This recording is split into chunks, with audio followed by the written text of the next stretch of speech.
रसूल अल्लाह ने 5 खूबसूरत हदीसें बताई। नंबर 1, तुम में से बेहतरीन शख्स वो है जो ना किसी को तकलीफ दे और ना किसी की तकलीफ का जरिया और सबब बने।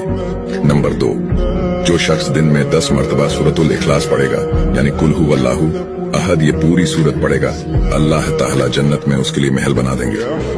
नंबर 3, जो शख्स हर फर्ज नमाज के बाद 1 मरतबा आयतुल कुर्सी पढ़ने का मामूल बनाएगा, तो उसके और जन्नत के दरमियान सिर्फ मौत का फासला होगा, यानी वो शख्स मरते ही सीधा जन्नत में जाएगा। नंबर 5, जो शख्स घर से निकलते वक्त ये दुआ पढ़ेगा, बिस्मिल्लाहि तवक्कलतु अला अल्लाह ला हौला वला कुव्वता इल्ला बिल्लाह, तो अल्लाह ताला शैतान के शर से उसकी हिफाजत फरमा देता है और जिस काम को वो निकला अल्लाह ताला उसमें आसानी पैदा फरमा देता है।